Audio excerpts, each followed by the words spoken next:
That intro video is way longer than I'm ever going to be used to. Hello, everybody, and welcome to episode 25 of Stat Check. We are back to the regularly numbered episodes. This is Ark of Balance. I'm your host, Innes. I'm joined by Jeremy and Nathan this week. Anthony is taking a well-deserved break because there is some hectic things going on in his 40k life right now that, quite frankly, he deserves a bit of a rest. So you have us this week. Hope you can make do without a little bit of turbo in your life. How are both of you doing? Okay, I'll go. I'm doing all right. I don't have any events going on. Nobody has any events going on, really. I think we're going to talk about. I don't think events have ever happened.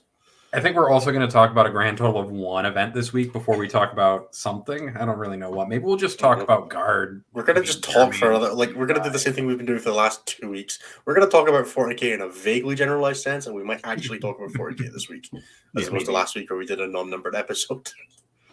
Yeah, other than that, I've been playing some games of 40k pointlessly with 9th edition guard because I'm not going to get to play them in any major events coming up until after January. But I'm still undefeated with them. They're really good, even without Lord Solar. It's kind of depressingly good how good they are. Although they're a lot better if your opponents forget how to screen when you drop Kasserkin somewhere inconvenient for them. Yeah, that's pretty good. Yeah. Kasserkin are pretty good. Pretty guessed. Yep. Otherwise, I've decided that I'm going to play Votann at LVO coming up in a couple of weeks because no rep Votann is probably going to be fine. I actually will get reps in over the next. They're not that bad. No. It worked out for Jeremy, right? It's true. I mean, I was tempted briefly to just run no reps Gene Stealer Cult and see how badly I can play that. It's real bad, by the way. Yeah. I'm sure you will drop after day one if you do that. Your head will be in mush on the floor. It's true. That's pretty much all that's going on right now. I'm going to play more 9th edition guard as things happen. I'll play some Votann prior to LVO so that I don't go in going, what's a judgment token? Or getting in the range. Here's how you go, all right? So what you do is you walk up to the table at the start of every round, you point out a land fortress and you say Core Buster and the other one, take 10, and then you end your turn. Like, that's as far as I'm aware, that's all you have to do. This is actually just going to be a show where where Jeremy tells me how to play a Votann list that he developed. That's what the show will be. It all depends on what happens. I don't know. I've got like 50 or 60 games with them now. I think I know what they do, but I still play them terribly some games. I think Jeremy, though, is still the expert at 50 games, whereas I'm going to get, I think, 6 in before LVO. I think we need to get you a list first, which means we need to figure out what the hell LVO is doing. Yeah, let's. But we'll talk about that after. We'll talk about what on. We'll talk about that after. So, Jeremy, how are you doing? How are things going? I've been all over the place lately. We are coming up on selection for Team Canada, where we are going to announce the greater team. So I'm in the process of working with the Captain Chris and Assistant Captain Bruno to choose our team that will represent the country for the year, as well as choose the coaching staff.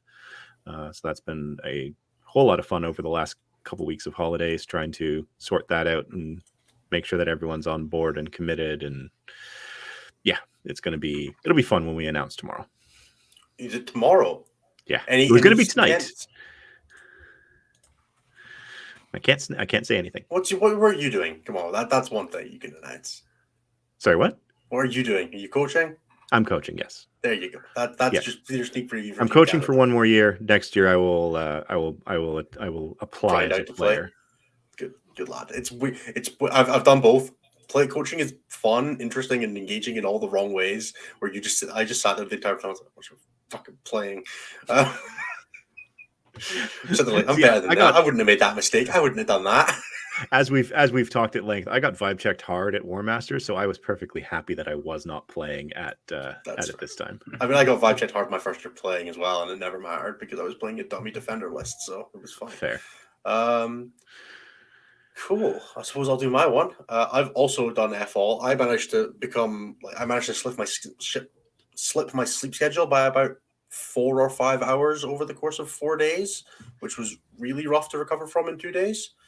So I am knackered right now. I've been getting 4 hours sleep the last 2 days, which is not enough. I don't think. I had to set a timer on my thing to wake me up in 20 minutes so that I didn't fall asleep while I sat and watched the video waiting for the show to start. So good stuff. So yeah, besides in sort of like 40k stuff, I've got an RTT next weekend, which will be I'll be at a shop when everything debuts, so I'll get to like see all the stuff happening as it comes in live for stuff like the new chapter approved, which is coming out next week or the week after next. Yeah, I'm taking GSC to that. I was like, I can either take one last ride of Kraken, or I can just leave them in 2022, and I've decided that they can just stay in 2022. The army doesn't need to come with me ever again. Other than that, we launched a few things this week. So the first one we didn't announce the dice on the show, did we? So I'm going to start by doing that.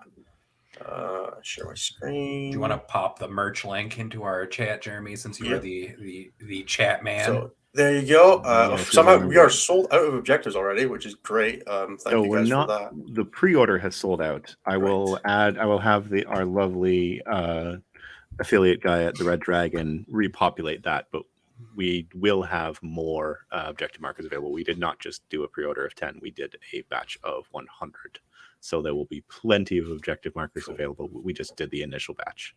Cool. So objective markers, dice, and other dice are now available on the shop. These prices are in Canadian dollars. Shipping for the US and Canada is pretty reasonable. If you're in the UK or Europe, get in touch with us directly and we can see about getting it sorted out. If you get them sorted before LVO, I'll be shipping a bunch back with me, and then I'll be able to ship them out from there. You'll just need to pay a little bit extra on top for shipping from getting them from Europe. So that is dice if you want them.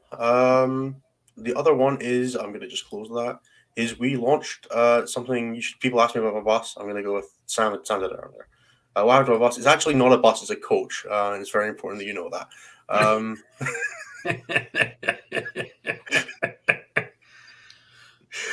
So we launched coaching through StatCheck now as well. I'm going to pop another tab open super quick because I'm very prepared about this today.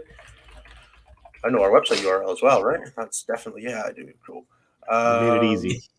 Stat-check/coaching, and I'll drop that in the chat too. I know. We're so prepared. Totally getting back into this, guys. There is now coaching available through StatCheck. You can access myself and Typhus, the lovely captain of Team X. I love Typhus's picture so much. Dude, it's so good. It's not even slightly catfishing as well. That's the best bit. Look at that. It is influencer so picture. That's like some Instagram nonsense. I love it. Everything about it. So I'll show this now once, and then I'll avoid showing it for the rest of the show. But if you want to get in touch with either of us to talk about coaching, you can do that now. Prices are available on the website, or drop us a message. There's an email address there where you can talk to us about that. I picked up my first couple of clients, and I'm very much looking forward to getting started on that. And it should be good. So thank you everybody for giving us the opportunity to do that. We're really looking forward to it. Our results guaranteed? Yes, but I can't guarantee what the results will be, but I can guarantee you'll have results. That's been my recent development, which is very exciting. That's all prepped. I also booked my LVO flights today. That's the last thing that happened, which was an ordeal that took me 2 hours, and BA is such a terrible website. It's so bad. I can't begin to express. I got an order like booking cancelled email, and then my PayPal went, "You've just paid £700." I went, "Okay, cool. I'm glad that those both happened at the same time." Excellent. I'm sure, dude. Yep. And they sent me an email, and now it just says pending, and I'm like, I'm just gonna show up to the flight now. You should get a boarding pass at some point. Mr. Adam Camilleri, where is Tony? Well, Mr. Violence Vanilla has had to take a break tonight. He is a bit, I think, tuckered out. You guys remember the third Captain America movie? Is that Civil War? Yeah, that's Civil War. That one. There you go. I'm glad you said it. There's a Civil War reference in there somewhere for people who know what's going on. That's about it. There you go. All American events will be playing 1776 points, and they'll be having they'll be using their objective markers at half mast. They'll only be able to raise 3 banners per player, not 6. I don't know. 13 banners. Well, no, because they fly the flag at half mast, right? So you can only raise 3 out of your 6. You can only have half your banners. I don't know why I'm explaining a joke. It's a 6 objective map. I understand the Do idea. you only get half points for banners? Like, what do you want me to go with this? We'll talk about it later. We're going to talk No, about I don't why think you we put it- should. I think we should definitely just leave this conversation where Yes, it that's what belongs. I was trying to leave this conversation by saying we talk about it later. Yeah, but we're gaining viewers while we talk shit Oh like this. So, no! so clearly, this is what people want. The people So, want us to other talk than about how LVO, do you guys have don't anything coming up? understand. I have a couple RTTs. We're doing our, I guess back about a word, store, like our actual store championship in 2 weeks' time, where we basically put together a ranking of the 51 players that have attended events at our store in the last year and invited the top 16 of those. So we're doing a little 4-round RTT to celebrate that. Cool. And we are ostensibly also using it as LVO practice, because I think 4 or 5 of us are going to LVO the week afterwards. Nice. I am very much looking forward to LVO. We will probably have the week before LVO, we'll do a roundup and we'll be like, this is what we're planning on doing if you want to come and see us or say hi or anything like that. Oh, and I do have a small announcement for next week's episode. We will have Steve Joel joining us from the great land down under and to the left. From Kiwi Land. Land off the map. Yeah, land off the map. Kiwis and hobbits. The most important thing to ever come out of New Zealand. In 40k terms. Definitely the most, in 40k terms, 100%. Much better than Alex House. Brutal. I don't know. I don't have nothing. We have a competitive league that's wrapping up, and then we're starting a Crusade league, which is those are the two things that we're doing. We're wrapping up one thing and doing another. I don't know, man. This 40k needs more bookkeeping. It definitely needs it when you hit 28 weeks. Like this Crusade League is 28 weeks long, and there's a game every week. So it gets to the point where every character is a legendary character. Every unit has like 5 traits. It's fun up until the 28th week when you're like, so this unit of Gaunts ignores Feel No Pains, has +1 strength, rerolls 1s, and advances automatically 6 inches. Every unit has something like that.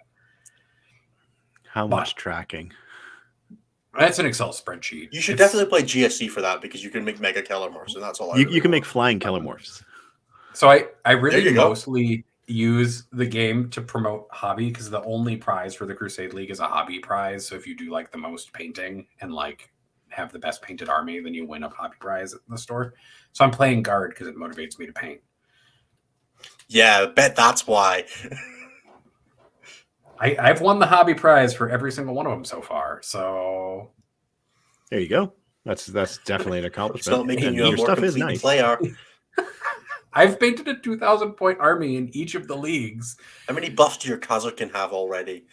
None, because the league hasn't started yet. But how many are they gonna have? Because every time all of them. Every single one. You can give them an extra. You can give them an extra doctrine, so they can have 3 doctrines at the same time. With Nathan, where's my guard book so I can beat you over the head with it? You'll see me in a couple weeks. If you're at LVO, you are authorized to take 1 model from Nathan's table and not give everybody. Well, they're not my models though. They're Danny's models. Should have thought about that. Why didn't you consider that? I mean, Danny might not have considered it. He might rescind his offer to let me borrow his Bhutan army. I would like to encourage whatever results in you not having an army at LVO. So, wow, brutal. That's like the standard rule. Like, anytime you see a rack player, just take an awesome factor. They will never notice. How are they going to keep track? It's true, and it will actually bother them because they'll be like, "Where's my 150th rack? I have 149 racks, and I can't find one rack." Like, are you sure you got just miscounted? Just count them again. Yeah, count them again. Count them again. Yeah, like you could definitely do that to me in my like 18 neophytes. 100%. There is no chance. During a practice game for coach, like during an RTT, we have like a little judges game that happens off to the side, and I was taking Tyranid Warriors from one of the judges who was playing stable, just taking one at a time. He didn't notice for a couple of turns, and then he was like, "Why is there only 1 Tyranid Warrior in a unit of 9? They haven't died. What's going on?" I was like, "I don't know." Just freaking straight-eyed. But yes, I'm pre-bandwagoning guard. Yes, Seth. You're pre-post bandwagoning them. Pre-post, yeah. Oh no, I'd play GSC if I thought I was smart enough for it, but I don't even think I'm smart enough for it, and the doctorate doesn't. I don't think I am either, but it works out anyway, so don't worry about It it. works, but it's definitely not something you want to ninja pivot to and get like It's 3 not something you practice want to play games if and you've then been go playing it LPL. anyway. It's gonna like depending on how badly Wednesday and Thursday go in terms of Vegasing. Yeah. So I think the funny thing is Cliff keeps suggesting like things that normal like young people do in chat, and I'm like, Cliff, I am an old damn man. I am Except bringing Cliff a is older than you, isn't he? He is, and I don't understand it. Cliff's like, I don't we know should where go he to gets a. the energy from. Cliff's I'm, like, we I'm should up. go to I'm a up for all of nightclub. it. It all sounds And great. I'm like, Cliff, I haven't gone to a nightclub since I was like 18. I don't know what this is about. I'm now eternally grateful that I'm rooming with you and not with him. Well, I'm rooming with Matty, and it's Matty's 30th that weekend. So, Oh no. so we are going for the express intent of celebrating Matty's 30th. I'm pretty sure it's also Anthony's birthday, like the week before. So, Oh, shit. Well, we'll have to get. as everybody Anthony- checks their Facebook. Actually, yes, you're not wrong. 20th of January, the I week think it before. is, Yep. yeah. So, All right. all I'm saying, guys, is y'all can't bitch out. I've seen what Brian's getting him. It's Oh, no. glorious. Okay. So, Knowing Brian, this is going to actually be epic. dude, it's so good. It's so good. All right. Do we want to talk yes, about we the will be doing things. singular- Brian's birthday's the week before as well, guys. guys? We can't celebrate everybody's birthday in a weekend. It's just not how the world works. We can try. But it looks like we're celebrating a bunch of people's. God damn it. All I'm Okay. saying, no coward Fine. talk. Shit. All right, let's talk about our single event. Jeremy, who won our single event? Our 5 minutes of stats. Yes, not even. Hey, I We can can do vamp that. it quite a bit if you want to 5 No, minutes. I I'm going to mute and go and get a glass of water while you guys talk about stats. All right, so we had a singular event in the last 2 weeks because it just so happens that the holidays fell on Saturdays both times. So it meant that obviously no one in the right mind was out playing Warhammer, except for one group of adventurous people at the Hammer Time Cafe, where they had their Warhammer 40,000 season final GT. And that was won by, and I'm going to massacre his name because I always do, but I think it's Mate Cesar, who is running Emperor's Children. Second place, I can't pronounce his name. I think it's Koshin Yosef, who was playing Bloody Rose Sisters. And in third place was Patrick Pinter, who was playing Chaos Demons. And that is the stats for the weekend. I'm not even going to talk about win rates because it was one damn event. I think But it's what was- funny, what though, was the just highest looking at winner? them, 75% for sisters. Because no one was undefeated. Sisters. And also no one was undefeated at that event because Mate had a draw in his final game. There were actually I know that 3 name. Where do I know draws him in the from? stats for sisters that weekend. He's active in a few different Discords and he's around. I'm going to close this now. I don't need it. Is he player for Austria, maybe? That doesn't sound right. And this is going to go deep diving now on this one person. Yep. Mhm. It's like, I recognize That's it. that name. What we Where got? from? It's a guy. I mean, One event, no stats. Czech, maybe? Somebody Yeah, go man, and there find sure was a tournament. this person. We'll do the RT. Guys, do you have the RTT stats? No, we don't Oh, do well. that. we I don't know. do There's a that. reason. God dang it, Daniel Flavin. I mean, has a birthday before LVO. he's very active. He was at LVO last year. That might be. He where I finished recognize that 89. from. He was playing Drukari. He played ACO, Tables and Towers, Your Hobby Place. Oh, so he's a US player. Yeah, but this event was not in the US. So Actually, I don't maybe know. lives in the Mate, US. reach out to us and let us know who you are. Is he I'm from so the curious. spin-off show Stat Check? If we, Oh, no. when we That's join a great into the pun, Matrix though. I for love Team I Czech Republic, we approve will definitely call wholeheartedly. it Stat Check End of the Matrix. I think that is. That is beautiful. We can edit the image. We'll have to get the person who made it to edit it. So it's just And we'll just edit it to check be the that Czech one flag episode. colors. Just Yeah, for that absolutely. one, yeah. That one episode. It'll be the best.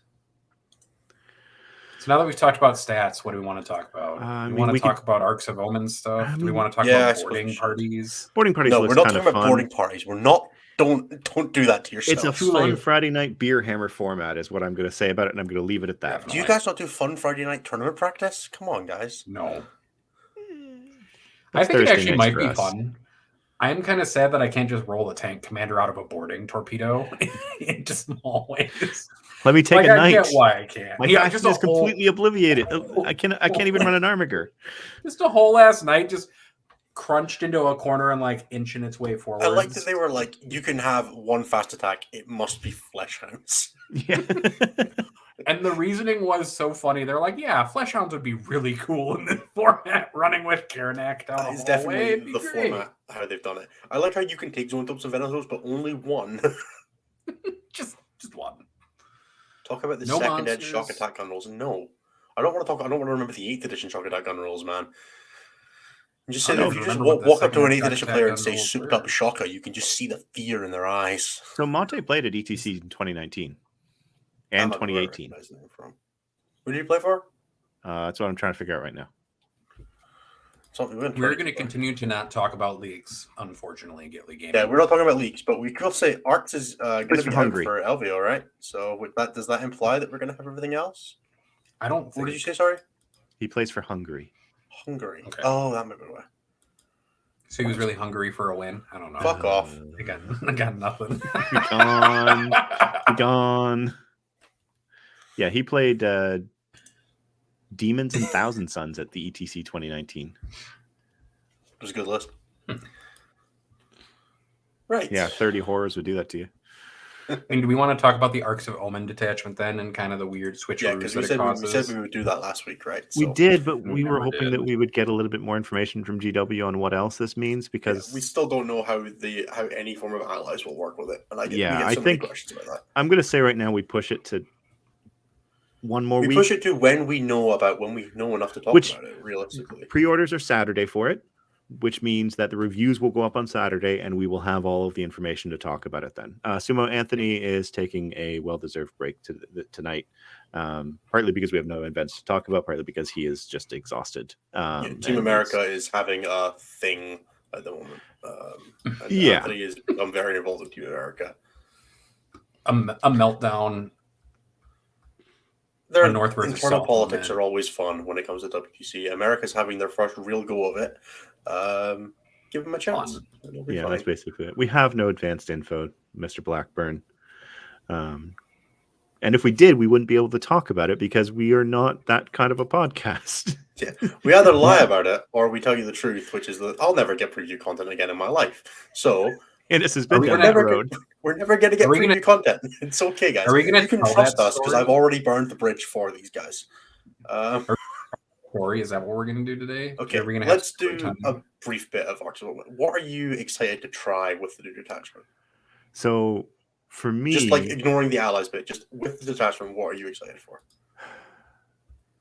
there's three things for three different armies that I want to test out. The first one is the ability to take 6 heavy support as guard, which is absolutely disgusting, and just be like, yeah, I can take 3 heavy weapons teams and a Death Strike and 2 units of Lehman Russes and not have to pay any CP for any of it. It's pretty good. It's great. And then I can fill out the rest with whatever I feel like and still have room for my troops and my elites. Are there elites that are worth taking right now? I don't think so. Kazakh? Oh, Kazakh. Kazakhs. That's what I'm taking. I was going to say, if you're not, the 30 caster can just auto-populate, but No, just like, are there Bulgrin any seem elite okay. characters that I'm putting in there? No, there really aren't. Sly Marbo is cheap. Commissars? If you're running Bulgrin? Maybe. I mean, if you're running Lord Solar, he can order the Bulgrin anyways because he True. can give them Uh, regular orders. second thing that I'm excited to try out and try to make work is Dark Angels. I'm not entirely optimistic on making Ravenwing work because it's really slot restrictive. And really, you were already running a free Outrider before, so there isn't a whole lot that it opens up. Aside from now, you can take a 3rd or 4th HQ without having to take a second attachment. So that's kind of interesting and maybe worth exploring. If Talamasters weren't already limited to 2, which means you can't even use the strat to buy another one because they're limited to 2. Yeah, but you only ever want two of them anyways, because 3 of them, well...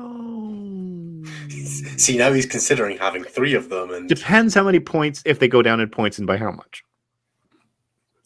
We'll see. Untradeable characters are always pretty good. Yeah, and there's other shenanigans, rumors about doctrine changes and all that stuff that we aren't talking about, but we'll see. Just spoke about it, dude. Like, Yeah. I don't know how to explain to you that you've missed the point.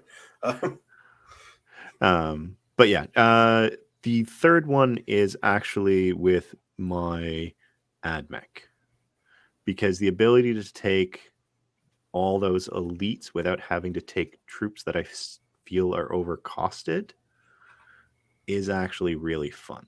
And because before you wouldn't ever really build a list like that because you were spending so much pregame CP that building a Vanguard made no sense. Whereas now I can be like, I can take my 6 elites and a couple HQs to buff them and some heavy support and fast attack and not take any Skitarii or Cataphrons or whatever. Based on the preview you saw as well, you could just like make your shooting be 300s be self runs or something like that as well. That's true. Not worry about it. Yeah, because the one preview that we did get was that you could take a free blade lance, or not a free blade lance, a free blade detachment of a super heavy auxiliary. So that would be pretty interesting. You and I had a full chicken list. We can talk to Innes about how that works. 36 chickens, dude. Do it. You don't need any troops now. And you only do 1 HQ. Would that fit with points? No, not even close. Do you know how many points an Iron Strider with a las cannon is? Yeah, you go autocannons if you're going 18 of them. Do you know how many points an Iron Strider with an autocannon is? 85 it's still points? like 75, 85 points. Too many 85 points. So 6 of them is 510 points. So 1530 right there. Yeah, and it's 65 points, I think, for the taser chickens. So now you can't even fit it. Are not free. No matter how much people on Reddit might wish they were. Oh god, Fred. They actively detract from your army, so they shouldn't cost any points. True. Somebody posted on Reddit today about asking a thread about how cheap does a bad unit have to be playable, and somebody was like, "Yeah, man, Sidonian Dragoons are so bad that if they were 0 points, you wouldn't take them because you wouldn't be able to take Iron Striders in the slots." And I'm like, I think I'll be okay with 18 Sidonian Dragoons for 0 points. See, to me, it's just more elite slots to shove in more freaking Sicarian units. That's what I would do. Just like easy peasy, 6 Sicarian units, some Rust Stalkers, some Infiltrators. Just fill all the slots with Infiltrators. Man, if Sicarians have Combat Squad. That would be nice. Combat Squad is such a good rule to be trapped in the Marines Codex. If only you got the Leagues of Votan rules for the Sagittars. For the Transvector. Where you could put a unit and split it in half into 2 of those. I mean, it's still you'd kind have to of run shit. 2 Transvectors. You have to run 2 Transvectors, and they are real expensive for what they give you. Yeah. That one guy brings up a good point. More troops in the GSC list is literally the only change that matters for Arks of Omen for us. Nothing else. Like, we can't even double up on characters because they excluded our fecking rule. So yeah, you can run like 8 troops in the GSC list now, 12 points or up to 12, which is reasonably useful. Like, you can push to 8 and be pretty happy with it without having to change the core of the list too much, which is nice. Other than that, not much changes. We could cut one character now, like you could cut the Primus conceivably, but it's fine.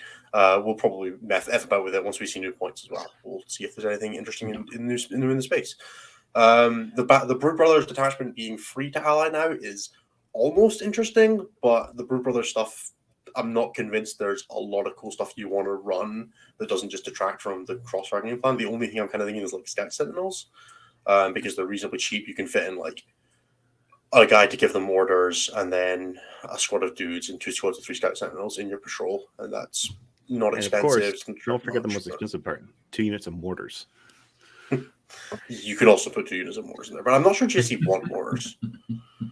Like, every now and then, you're not getting orders on them. They're not getting born heroes. Oh yeah, that's true. They don't get. Why wouldn't they get orders though? Well, because you don't get bubble orders because you're not playing pure guard. Right. I keep forgetting that they moved that into the as the pure guard. That's their pure rule. Yeah, that's their pure rule.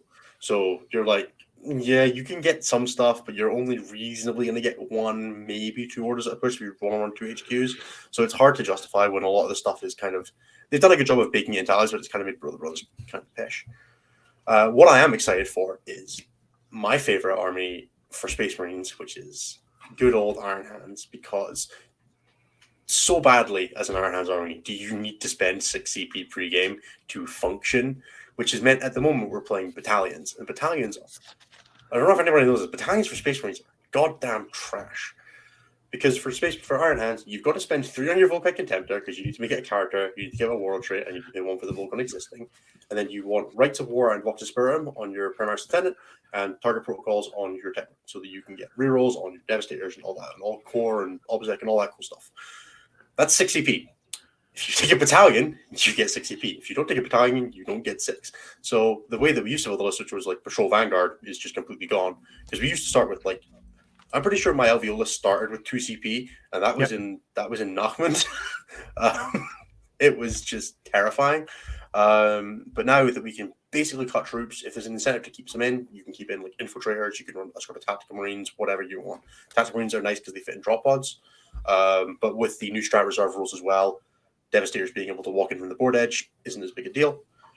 If you're running like a second squad or a second pod, you can kind of sideline them into the strat reserve now.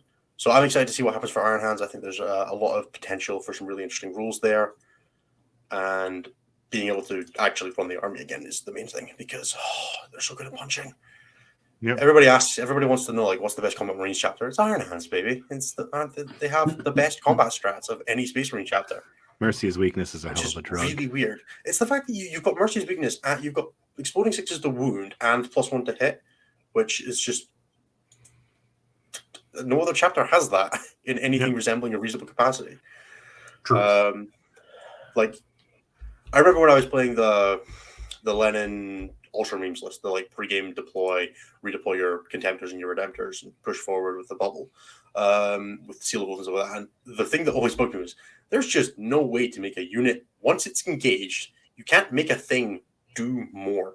And that's one thing that I always talk about as being really important for like recovering from tough positions and for pressing advantages, is the ability to sink resources into a winning play or to make a losing play into a winning play. And a lot of armies just don't have that. And melee is one place that a lot of armies really lack that. You don't have think like a +1 attack stratagem or a reroll wound stratagem, where Drakari have so many of that. Where Drakari, if they see a weakness, they can just press in on it and they can throw their resources and trade their command points for your units. If you don't have melee stratagems or damage output stratagems, you can't really do that. You're stuck with trading them for positional play or for defensive stuff. And like that's all very powerful, but pushing an advantage really requires offensive stratagems. And that's one of the reasons why GSC are so pushed into playing the shooting version, because the only way you have to press that advantage is through the shooting stratagems, the +1 damage, the 6 to hit auto wound. In melee, you've got reroll to wound against vehicles and monsters with industrial weapons. And that's it. So you're just stuck on you've got consistency plays, and you've got get there, and you've got defensive stuff, you've got shenanigans, but there's no way to make a melee unit do more damage than it's going to roll as GSC. Iron Hands, if you need that sort of Vanguard veterans to do stuff, you can say, here's 2 CP, go and do more than you should. Yep. And that has all the power. And Iron Hands are the best at doing that in Space Marines. Seth has a good question, and I think in my mind the worst faction for Arks detachments might be Drakari at the moment. Yeah. Mostly because I'm not sure. There's a bunch of armies that don't work right now because we don't know how they work, right? Yeah. So Seth's question is, what factions do you think will struggle with the Arks detachment? And I do agree, like, DW has called out that Drakari in particular, as well as Dark Angels, would get some special rules to adapt, because both of those armies have special detachment rules associated with them. Dark Angels for gaining the OBSEC on their Terminators and on their bikes, and in their Vanguard and Outrider detachments that are pure Ravenwing or Deathwing. And then Drakari, well, you kind of hosed because of how their army building was written back in the beginning of, or a year, 2 years ago? No, a year ago. It's really their Warlord trait stratagems and how they work is kind of the problem, because you can't give Drazar a Warlord trait anymore in an Arks detachment. Yeah, because you would need to play you could play a real space raid, or you could play pure all one thing, right? Or only get one. You could still mix, you just wouldn't get. Yeah, you only get one of your 3 obsessions. But you don't want to lose your obsession. No, you don't, and that's exactly it. So you play a real space raid to get all your obsessions. You play pure. You play mixed. Or you suffer. Yeah, but like you could play the the rack build doesn't really lose anything from moving to Arks. It actually gain CP. So there's still good things in there for Drakari. Like you could play a pure Covenants build and be pretty happy with it. Yeah, And I think to there's address definitely those, but we'll see what GW does because they've called it out and they've said there'll be rules coming, and we'll see. I'm hoping that we see those rules on Saturday when we see the previews for the book. hopefully, yeah, and then obviously the First Legion in me wants to see what those rules for Deathwing and Ravenwing are. it's true. Yeah, someone pointing out Tau because less commanders.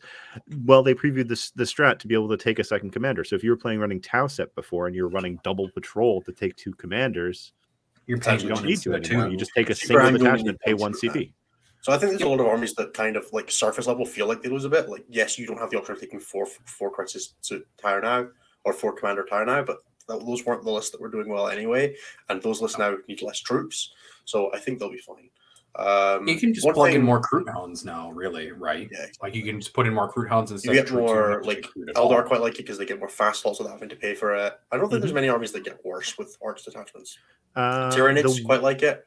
The problem with Tyranids is you're kind of pigeonholed to taking 2 squads of troops anyway because you really want a squad of warriors for the imperative and to boost out your synaptic links, and gargoyles are just so good. You are saving CP. You're saving CP again, though. Yeah, because if you wanted to play double tyrant, you only have to pay 1 CP. So there's pros and cons for most armies. The one I will say is I think Orcs lose a decent amount because Orcs truck boy things are 1 per detachment. I don't know if that will interact with the CP where you can spend a CP to get a second one, but I think because it's not a unit, it's an upgrade that's 1 per detachment. It wouldn't interact with that. Yeah, that's going to need a clarification from GW. Yeah, I don't think it's an FAQ. I think we need to see the full wording on it. But my understanding was that you can select a unit that's restricted to 1 per detachment, and those are upgrades that are 1 per detachment, not units. So you couldn't you can't run 2 squads of truck boys now based on the current understanding of the rules. We'll see how that works out later. But you quite often saw, a truck boss and a squad of truck knobs or truck boys or a squad of Orb gets Gretchen to make your squad that's pushing forward for get to the good bits a little more useful. So we'll see what happens there. I definitely think that is interesting. I don't think too many of the other ones of those are restricted to 1 per detachment. But that's because the order is free. There's 2 changes that do come to mind, though. One is, assuming that I'm reading the GW preview correctly and you get your Arks of Omen detachment and 1 Battle Brothers detachment, any army that focused around... so there's a couple examples that focused around running those multiple detachments, not for units, but more for army rules. So a good example of that is Chaos Demons. You would run a Tzeentch or a Khorne or a Slanesh patrol along with the rest of your army to unlock that specific Warp Storm. Yeah, that might not work anymore. Yeah, so we might see that be limited. You might now actually have to run a pure Khorne detachment to get the Khorne because you might not have access to. Well, I suppose it does make it cheaper. Like if you're playing Chaos Space Marines and you wanted to just ally in a little bit of demons, if you're not paying CP for that now, that's certainly a little interesting. I think that could be interesting for something like Ward Bearers, where you can ally in a separate detachment. I think you might see a little bit. Personally, easier access to Scarbrand is always cool. It's a really easy slot in detachment to a lot of armies. If you're running a match of positions anyway, getting to drop in Scarbrand 6 away and go from there. I think there's a lot of armies that suffer that don't have a great idea to do with that. So the other one that comes to mind is Chaos Space Marines, and specifically Abaddon. Because if the Supreme Command is gone, he can still go in CSM detachments. Yeah, but you kill your stratagems, right? You don't have access to the Black Legion strats anymore, which means that you don't have access to Advance and Charge or Fight on Death or any of that with him, which is pretty essential because he is a 6-inch moving infantry model, and sometimes you need him to go 12. Yeah, to quote Anthony, just go around Abaddon becomes a very real plan at that point. Yeah, and then I wonder if that just means if that pushes you, maybe there's a reason to run Black Legion detachments now and actually play pure Black Legion. Pure Black Legion can ally in a lot of cool stuff as well. So now the one thing I'm saying, Abaddon and Scarbrand, just do it, guys. Just do it. It'll be fine. Abaddon with +1 attack, baby.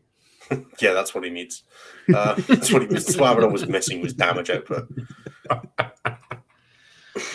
And then the last thing that comes to mind, Donald Plummer points out, if there's no Supreme Command detachment, Abaddon won't be in every Chaos list. So a good example of that is lists where you have Abaddon, Chaos Knights, and Chaos Demons.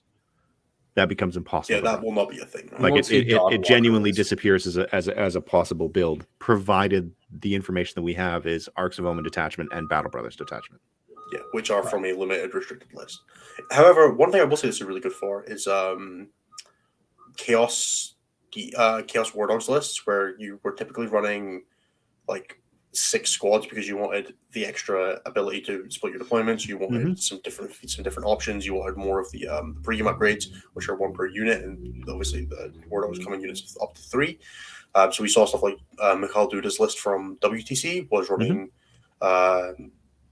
like 6 squads of war dogs across 2 detachments, and you don't get the CP refund on a super heavy detachment when you have only war dogs in it. So that list was down 3 CP plus then spending them for a game. What we did notice from the Arks of Omen detachment is it has 6 super heavy slots because you can take the three that are mandatory and then 3 of the optional ones, which means you can now run those 6 squads inside one single detachment. It does make the free blade lance a little more awkward because you can't run like the mix and match on them becomes a little more awkward, I think. The free blade lance is fine because the free blade lance allows you to mix and match because your entire army is free blades. The issue where it comes into play is if you are running free blades within a regular army and you're mixing Imperialis and Mechanicus. Because in that particular case, if you're, say, for example, running Tyrannus and you want to take Hunter Beast Helverins, the only way you could do that before was to take a super heavy auxiliary, make it free. If they don't get access to a Battle Brothers detachment of that, then they can't do that mixing. Right, cool. So there are some limitations for knights that we may see pop up. Yeah, as our internal chat was talking about earlier, knight list writing can actually be a bit of a headache sometimes. Yeah, knights. I will say my biggest complaint with Knight's decision is they became needlessly complicated while gaining basically nothing in power. Like, that book just sideline translated from old codex to new codex, gained a bunch of rules that don't matter, and then, like, cool, now it's a 9th edition codex, now it's complicated. That's what it means. Yeah, the actual benefit to you, Gold Dog, you don't need to spend 3 CP. So yeah, you get more units, you can split up your deployments a little bit more, and you don't lose the so Chaos Knights. Yeah, it also gives you access to more favors if you were filling out your army with favors. Yeah, exactly. Yep. So this is actually a good question from Kelster Go. Are any super heavies worth a look now that they get faction traits? Because this is something that was missed. Astreus. No, that's terrible. Astreus Dude, the Iron Hands Astreus I think is real. Baneblades. I'm telling you, the Iron Hands Astreus is a good unit that has been pigeonholed by the fact that it does not get the Iron Hands trait. But does it get the Iron Hands trait? Yeah, dude, you slap a feel no pain on that thing? That's fair. Size steel armor, feel no pain. Size steel armor, feel no pain, double wounds for bracketing. Ironstone. Okay, yeah, you might. The only thing it really is gaining. It's only like 600 points as well. Like, it's expensive, but it's not that expensive. The only thing it's gaining though is the feel no pain, right? And then the double feel no pain and the double bracketing. Yeah. Okay. It's I mean, those are both really good. It's like a 20 wound model, 24 wound model with void shields. I guess one of the things I wonder about Bane Blades and their variants might be better, especially with free reserves. You can hide shit a lot easier if you need to. If you think you're going to lose something turn 1, you can get the mini transhuman on the Hierophant now. Can't be wounded. I love it. I love it. I don't know why, but I love it anyways. Wait, for the Strength 63 Jet Jester. Can you give Can you give those things synaptic enhancement? No, they're non-titanic. Can you give them synapse? I'm 90% sure they're I don't think you can non-titanic. give the Titanics because that would be very silly. Oh, man, now I need to look it up real quick. Catalyst is only a 6 of feel no pain on Titanic units. It's so sad.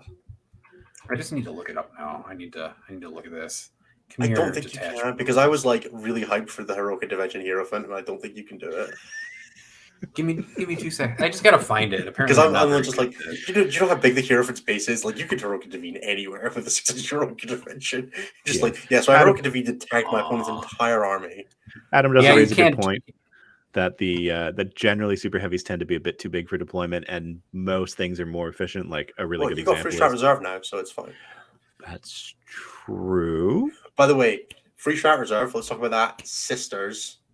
It's good. It's very That's good. Huge for sisters. Free strategic very reserves. Big for sisters. Is it free strategic reserves and a free knight detachment for them?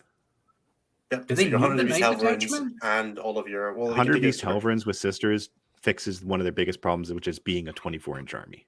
Yep, that's fair. And then you can reserve like all your multi-metals and matches. You don't need them on the board, especially with the Bloody Rose supplement still being around. We could probably also talk about all the stuff that went away. Did Bloody Rose stay? Bloody Rose is good until June, yeah. Okay, so you can use the coming in from strategic reserves with multi sisters and get reroll something. I can't remember what it is. They can pregame move. That's the only one they can pregame move and they still have the plus 1 damage on 6s doing strat. That's all that really matters. Somebody has something coming out of strategic reserves, and I can't remember what it is anymore. I mean, you might have been thinking of the old Valorous Heart interpretation where you could do that and remain stationary, but that doesn't work with the current FAQs. You mean Argent Shroud? Come on. No, there's a stratagem. I'll remember it in a minute. That's fine. You can. It doesn't get played. You can look up this weird niche case stratagem for Sisters of Battle that nobody's ever looked at. I'm going to right now, as a matter of Weber fact. Reserves lost its advantage. No, Weber Reserves is now even freer because you still had to half this. You still paid half the command points. Now you pay none. So, and your Webway detachment can go inside your Webway thing can go inside your detachment. Sporus just getting hive traits would be cool. No, they won't get it. I know they don't. Because fortifications never gain detachment traits. Is it not units in fortification networks never gain it? Let's go find out. Let me look. It might be in the chapter traits for Tyranids. Nobody's ever read those. But anybody who's tried to explain how Forges of the High Mind work. Man Reed's website. The thrilling. It's always thrilling when we do that. Yeah, the house. Excluding living artillery, and they're not living artillery. I think they should get it based on this. For potential sus, it's actually just Amazon drivers hitting every single buzzer on my door to get Heroic intervention on the Sporus is hell yeah. The only way to get them to not move even faster. We used to run double Symbiosis on double Sporuses back in the 8-edit codex and the 8-edit codex. It was so bad but so funny. You are right. Auxiliary support detachments, super heavy auxiliary detachments, and fortification network detachments never gain any detachment ability. So yes, you would be able to get. You could get exploding 6s on a Hammerfall bunker. You can get exploding 6s on 3 Hammerfall bunkers. No. Shooting everything within. Remember, everything within. So what you guys have got to do, all right? I want everybody out there to listen to me, okay? It's not about the exploding 6s. You can run 3 of them in Ultramarines and rapid redeploy them. Sure. I guess. I don't know why you would. Couldn't you do that already? That means Aegis defense lines are get the Ultramarine shots so they can fall back and shoot. You don't have to pay a CP for it anymore.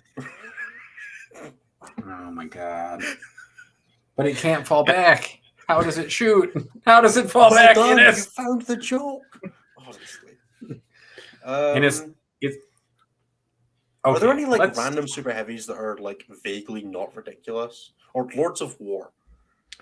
Corn There's Lord of not many Skulls? Lords of War that aren't super heavies. All of them got moved back in, didn't they? Corn Lords of Skulls is a good one. Corn Lord of Skulls is actually vaguely interesting because it's really good with the Ward Bearers trait. It's also a war focus. 5 of against morals is pretty good. It's all coming together. Black Legion, Lord of Skulls, and Abaddon, and Scarbrand. Boom. Boom. See how we're cooking with all that gas. I mean, are you going to start taking the Lord of War greater demons now because they don't cost all that CP? No, damn. Absolutely not. Those ever playable? Almost playable, but not really. My Blunderdome list with the triple Gauss pylons. And Necrons with all of the war pylons. Is it the Gargantuan Squiggoth is not a terrible show, right? That's the one that you count as remaining stationary if you're in the back of it. I think it's just regular Squiggoths, unless Gargantuans have it as well. The Gargantuan has it as well. I don't know if the regular Squiggoth has it too. Yeah, that's an interesting one.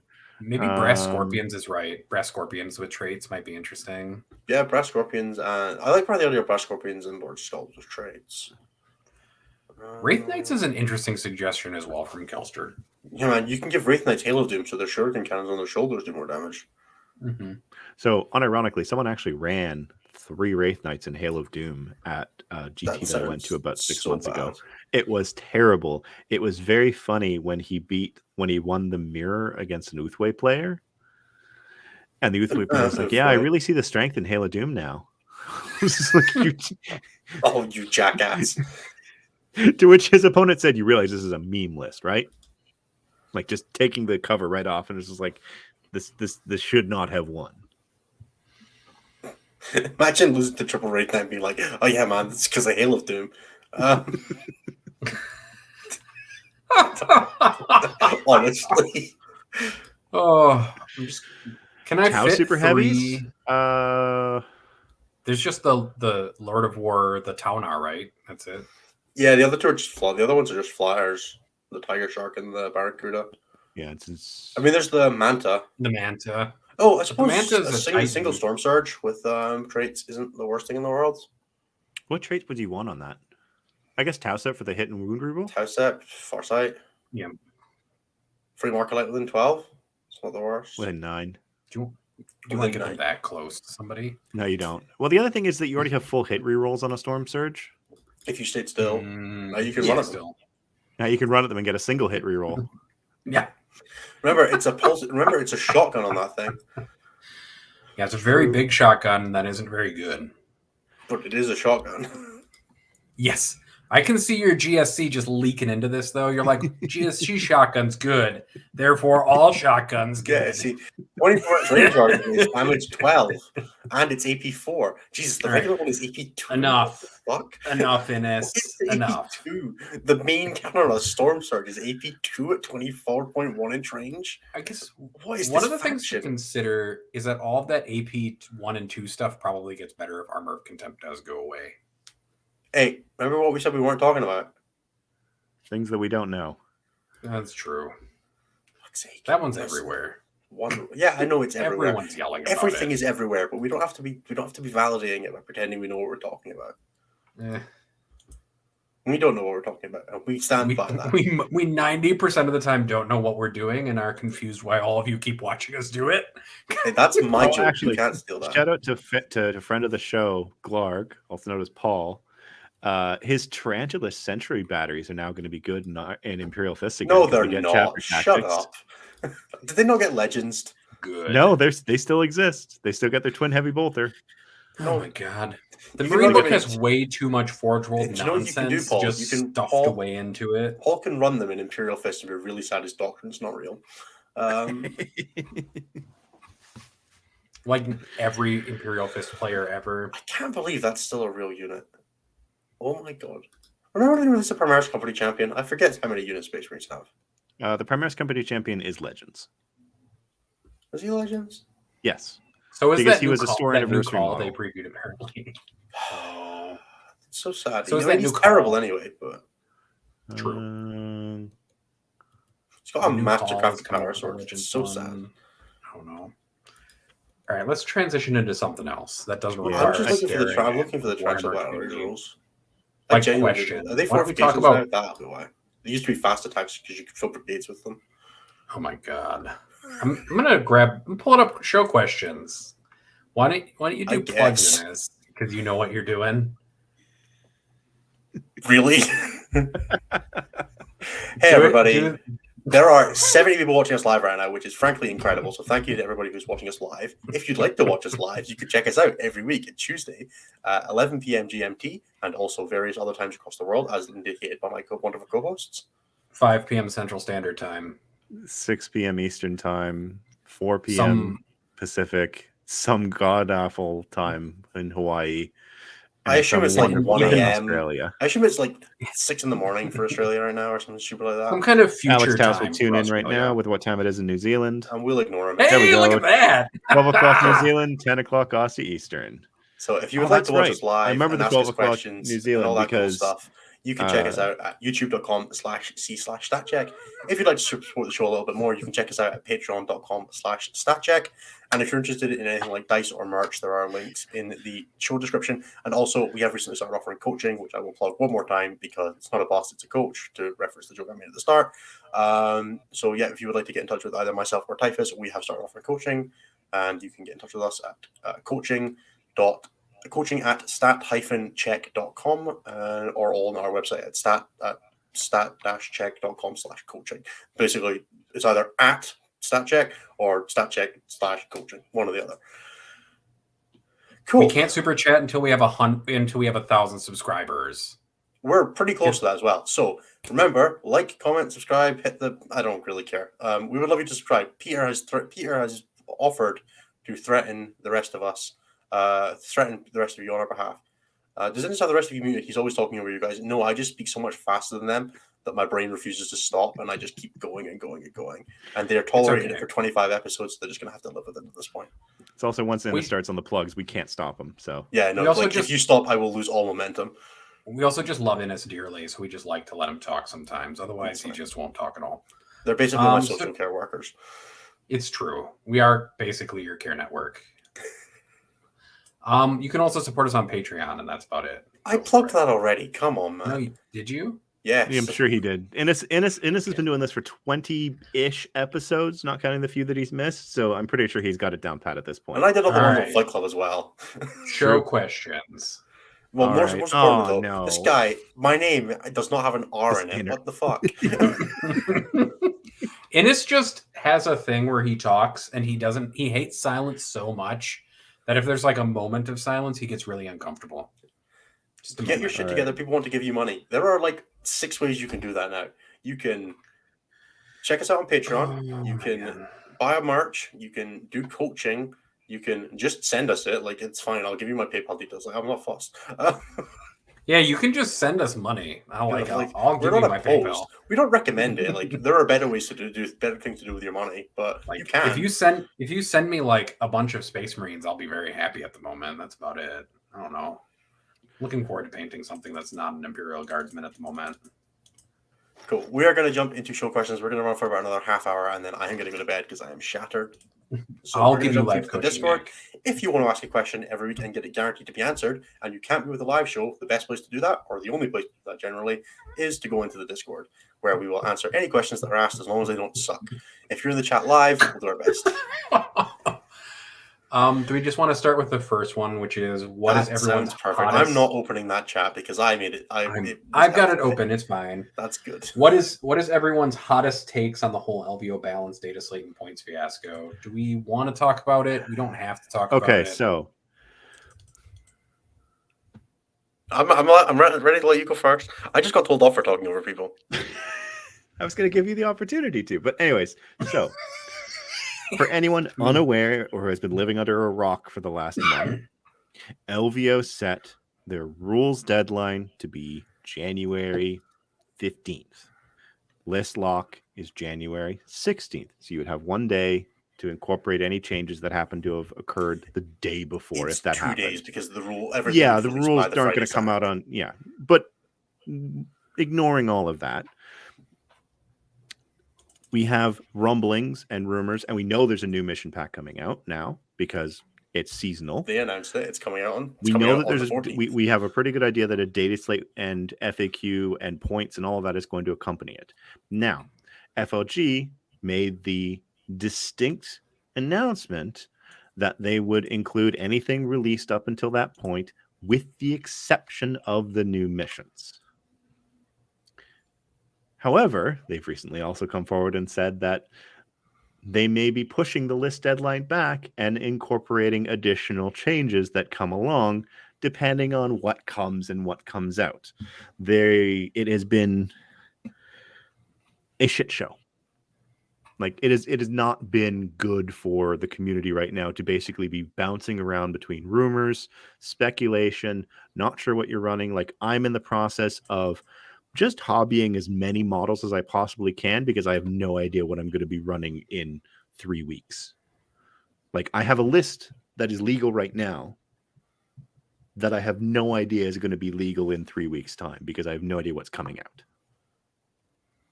And that's where I'm at right now. And so for me, it's a shit show. They should have just we had the same problem last year. The mission pack came out the week of, and the data slate came out the week after, so it wasn't as big of a deal, but there was speculation. What happens if it comes out beforehand? Do we incorporate data slate? Do we incorporate FAQs? Do we incorporate points changes? Custodes last year got point reductions in the Munitorum field manual after almost winning LVO. The mess. The Custodes point changes was also a bit of a shit show in itself, but that was last year's discussion. But the big thing out of this is, like, if you're going to have an end of season finale, now knowing that GW is going to be doing this, just set your rules locked to December 31st and don't move it. Yep. Or acknowledge that this is all going to come out and you're just going to use it.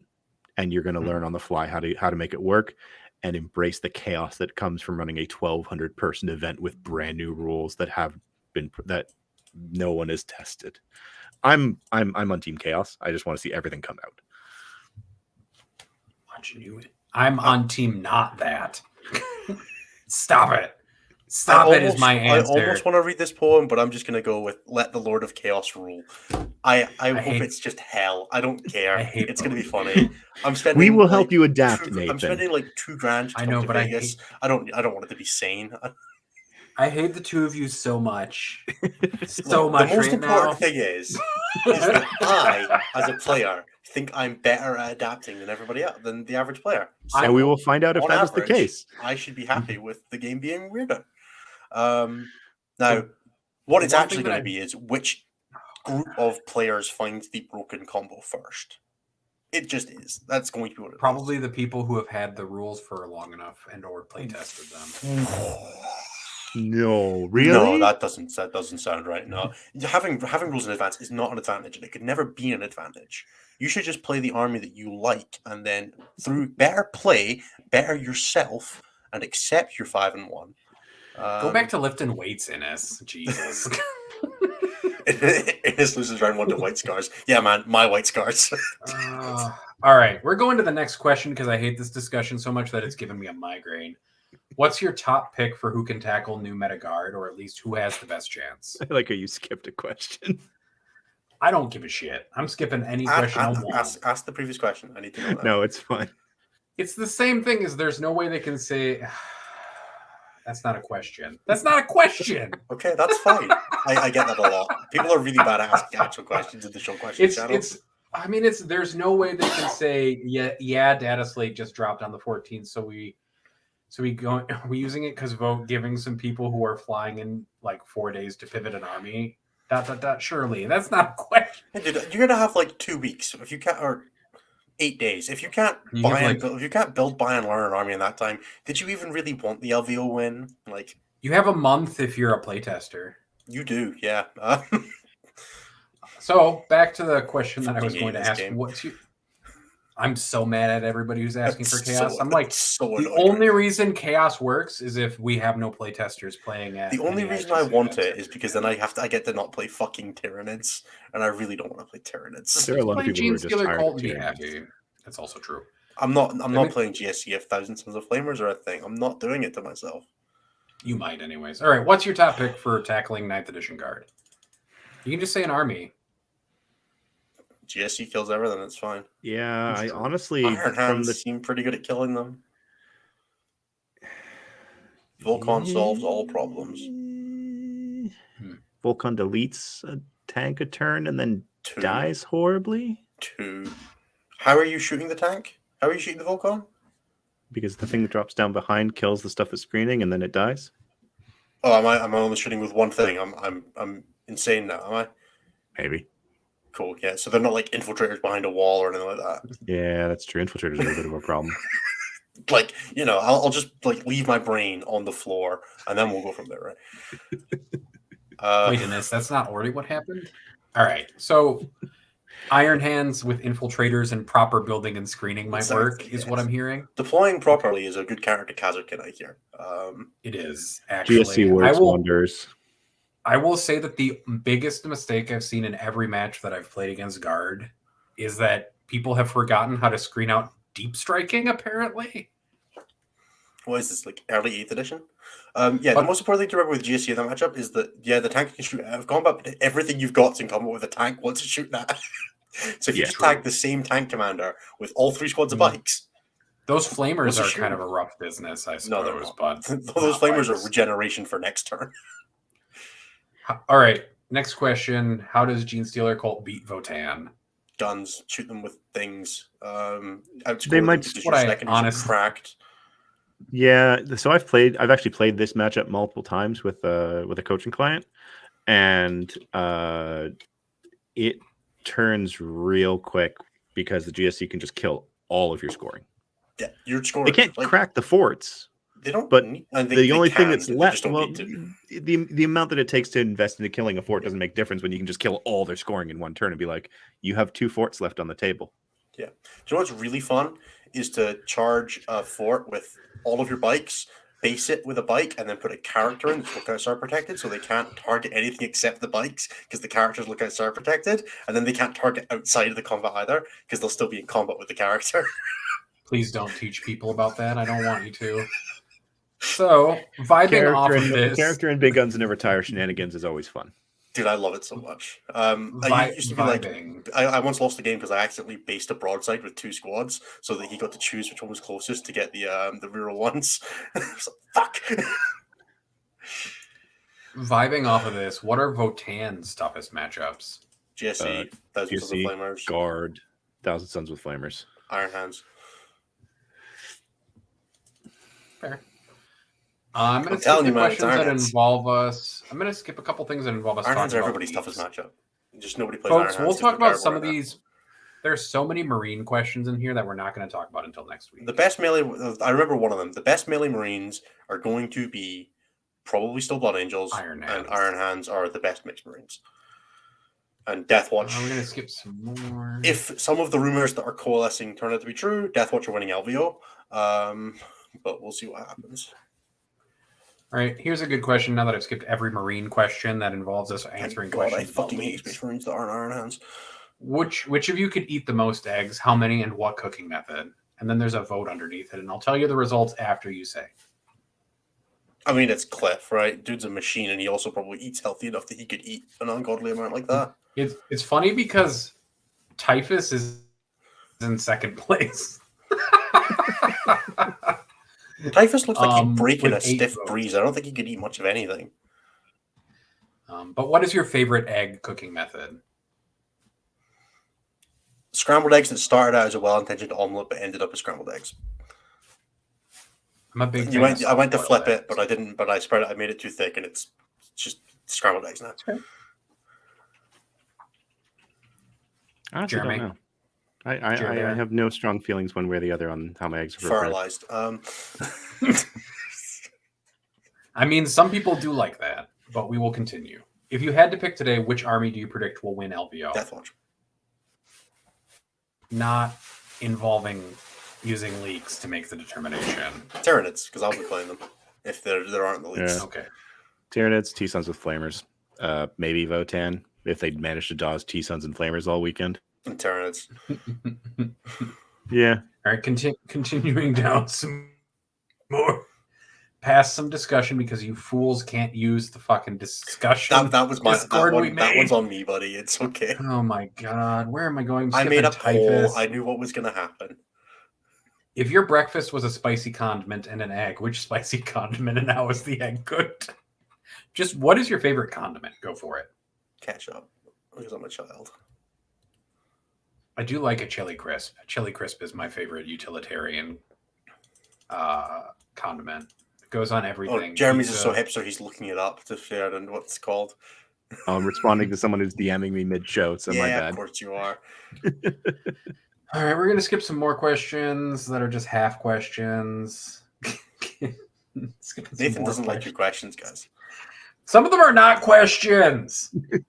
This is also why I Some of- stopped reading the questions. I'm going to tell you guys a story about giving scientific talks at academic settings where somebody always asks a question that's more of a statement, but it's really not a statement either. It's really just talking about how much they can fillet themselves in their research to you, but phrase it as a question. So anyway, you should keep talking because that's definitely not what you're doing just now, using your appeal to authority. Good night, Martin. It's not Listen to how even good an my appeal anecdote- to listen to how authority. good my anecdote is about this Nerds. exact topic. Let me fillet myself in the corner here. His favorite condiment is fucking Durex. That's not a condom. Never mind. There you go. It's funny because I'm not frustrated or have any feelings about the situation whatsoever. Oh my god, And I'm it's done. confusing. The Civil War of 1776 was great. Those are the same thing. You can't your country has 200 years of history. You can't imagine me. You can't expect me to differentiate from two things that happened basically next to each other. Your country's not even a country. I don't know what you're talking about. Yes, it is. What on earth are you on about? Recently, there was some controversy online stating that content creators receiving copies of information about upcoming releases wasn't a significant advantage compared to simply practicing and playing games of 40k. My question is, do you agree with this statement or not? No, it's fucked up. Can I start? Yes, go. What are they practicing? Would it happen to be that new information that they're the only ones that know that they get up on longer with? Would that be considered a head start? That doesn't sound like... If the game didn't break every 6 minutes, then it wouldn't be. But the game does break every 6 minutes, and knowing what's broken in advance gives you a lot more time to play with the thing that's really broken. And that means that you have practice on it, which, hey, guess what? What were they saying was important was practice and playing better. Cool. Well, if you know what's good and you're not having to waste time on finding that out and wasting practice games or practice time in a limited practice environment, like, say, for example, when you've got 2 days to list submission for LVO, I can't possibly imagine what the fucking advantage would be to lying about your advantage. Mm-hmm. How about Tau? People have asked about Tau a couple times in chat. Do you guys know how to answer that question? Tau at LVO? No, we actually glanced over Tau because I always forget that it exists as a faction because I would prefer it doesn't. Tau will vibe check 6 of the 5 of their 6 opponents off the board, and they'll get vibe checked off once. Yeah, or it'll be Nassim. And Nassim will play a whole 2 hours of 40k all weekend. Yeah, but Nassim will also Nassim's going to disappear into Vegas. That's true. The only reason I don't want to answer that question is because it's not even a question. It's just there's obviously an advantage. Old enough to drink in Vegas? I actually don't know. Is he 21? I'm pretty sure he's. Oh, that's. I think he might be 22, but I actually don't know. Okay. If somebody can verify how old Nassim is, so we know whether or not he can actually drink in the United so we know States. if we can actually give booze in the US. Just so we know. Otherwise, one of us. Okay, we're good. We're good. To adopt him. He's 22. Okay. I was worried for Vegas. He was very concerned. He was born in 2000. Oh God, I feel old. Oh no. On that depressing note, do we want to look through chat for more questions, or do we want to just give somebody up on asked me what my plan is to be grenades at LVO. I'm going to do the same thing I always do: shoot them real dead and hope that works, as opposed to making me lose the game. Adam Camilleri asked a good question, actually.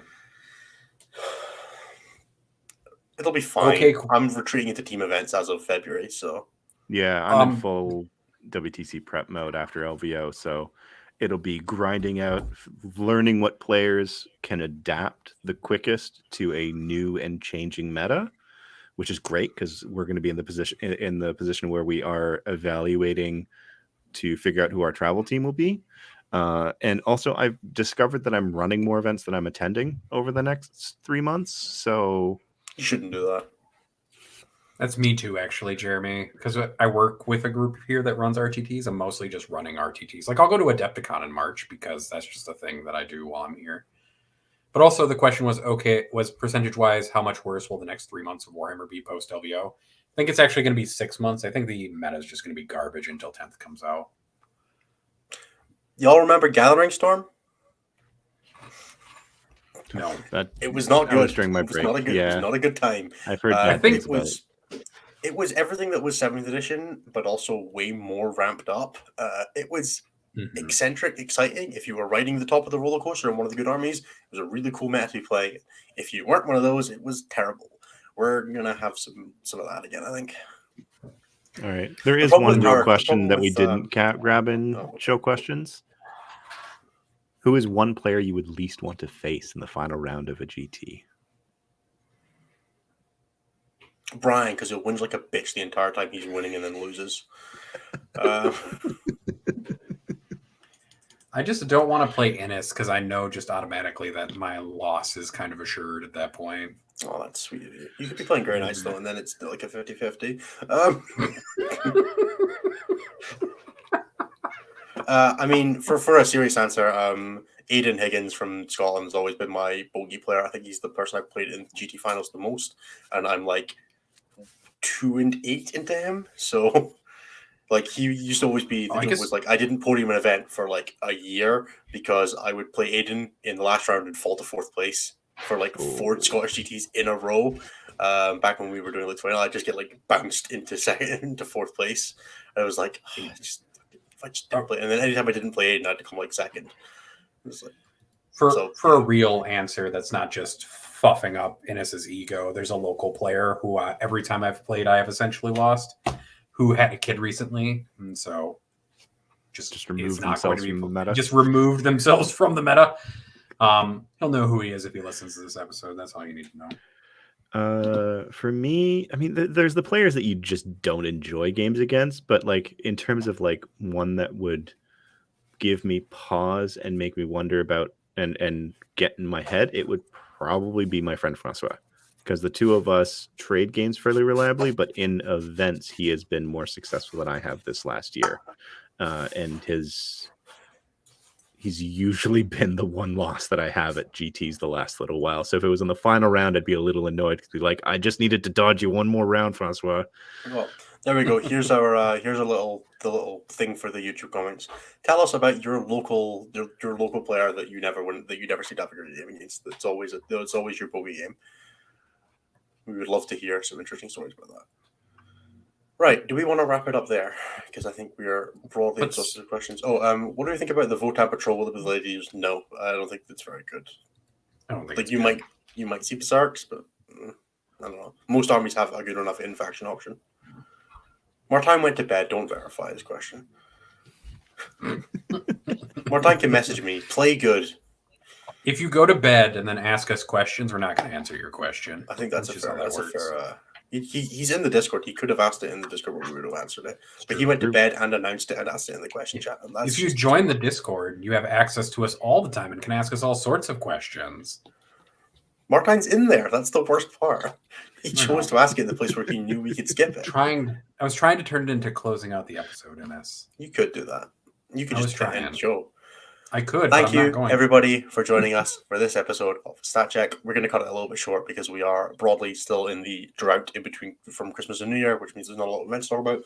We will be back next week, hopefully talking about all of the preview stuff that we have seen from Arks of Omen. We might even have things like the ballistics, like new points, new FAQs by then, because they could come out with the pre-order. That is what I'm desperately hoping for, so we get another extra week to practice them for LVO. Thank you for joining us. If you'd like to help out the show a little bit more because you enjoyed what you saw, you can check us out at youtube.com/c/statcheck or at stat-check.com or at patreon.com/statcheck. We will see you all next week. Thank you for being with us. Bye-bye. Hit the outro music.